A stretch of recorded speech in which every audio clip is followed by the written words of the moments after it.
7-year-old Chinese cellist playing old French music for his new American compatriots. Welcome Yo-Yo Ma and Yu Cheng Ma.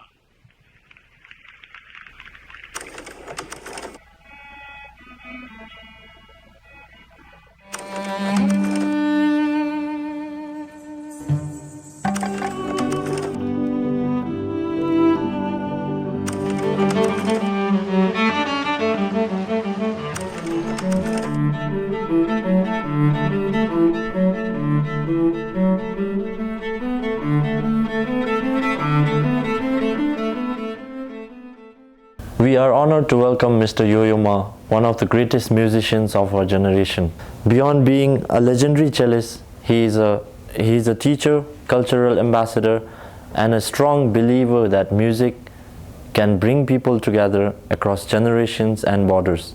His journey shows us that arts are not only for performance, but also for learning, connecting, and understanding the world. We are truly delighted to have him with us today to share our experiences and inspirations and insights with our viewers. Thank you so much for your time. Thank you so much. It's way too long an introduction because music to me is very simple. It's like water. It flows. And we're all water. We're all in its energy. And so basically, energy flows between us. We are water. And we need it in different ways in order to live.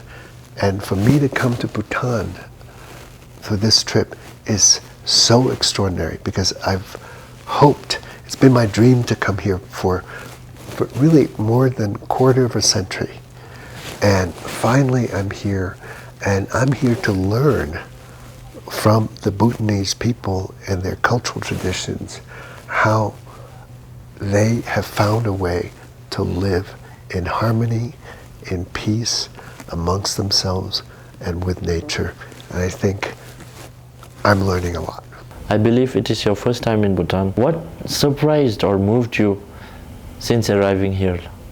Yes, it's my first trip to Bhutan. I've hoped to come here for 25 years already. I think what surprised me was meeting that every single person I met is kind. That's so rare. There's a lot to learn about what lies behind this kindness, whether it's Buddha's teachings, the practice of it, or their Majesty's sense of compassion, or the practice of interdependence, of people relying on one another to make life possible. You are here to collaborate on a short film with a Bhutanese filmmaker, Pauchoning Doji, on the environment. Would you like to share a little bit about how this exciting collaboration came about? Well, I saw the film. I saw the Yak in the Classroom, and there was this extraordinary singer, Keldon. You know, she sang this Yak song, and I was moved to tears listening to it. And then Pao said, you know, maybe we could do something together where you get to meet young Bhutanese musicians. And I did, you know, from school children to wonderful Bhutanese musicians who didn't go to school, self-taught, passionate from every genre, and what talent there is, what rich forms of expression that people have naturally. That's a treasure. You often speak at places like the World Economic Forum in Davos and bringing music into conversations about global issues. Why do you think music has a place in such a discussion, and what role can arts play in addressing challenges like climate change? Well, let's put it this way. Climate change is not abstract. The World Economic Forum is a great place where experts come together. But you know, I learned a word here that Keldon taught me, sem. Sem. Do you know what sem means? Heart. Heart, yeah. Mind. Yeah. Together. She named my cello Sem. Wow. She asked me, that's wonderful. Do you have a name for the cello? I said, no. And the next day she came and said, Sem. And that's what music is about. And that's what we're about. When we need to make good decisions, we have to use Sem. I've never heard that word before, and that's one treasure I'm going to leave Bhutan with. You have launched incredible cultural projects like the Bach Project and Our Common Nature, bringing music together with ideas, nature and communities. What inspired you to start these initiatives, and what do you hope people, especially young learners, will take over from them? Well, I think we live in a very complex world where I think a lot about young people who need jobs. And we're told that if you're going to have a job, you need to have a specialty, right? And so you go into microbiology, you go into computer science and stuff. And what I think about is that what music does, it's all of those things. You know, the word Sem really is about being a specialist generalist. You know, you can't. I think of everybody that I meet not by their station in life or their age or their ethnicity, but I think of them just as a human being, and of myself also. So I'm not a cellist first. I'm a human being first. And so we meet. That's how we meet. I feel that's very comforting. It actually makes everything grow from there. You recently performed at an intimate concert at the Dunkadzong and a pop-up concert at the Clock Tower. And we even heard that audience was moved to tears by your rendition of Yag Levil Hadar in collaboration with our local artist Kalden Hamo. So how does playing in such a setting differ from playing on the biggest stages in the world? Well, I think it's very rare that you get people from all walks of life being in one place, and also in a gorgeous place. And to know that the students at the school come from every part of the country, that is also really special. 2 kids from each part, right? Yes. Where does that happen, right? And you have people of all, important people, all that, and that's rare. And to be able to find expression, to celebrate all of ourselves. It's not about performing something. It's about sharing something. It's about an offering of something that means something to all of us. That's pretty rare. Mr. Yo-Yo, can you please take us back to your childhood? What first drew you to the cello? And what did music mean to you when you were young? Very easy. I wanted to play a really big instrument when I was 4 years old.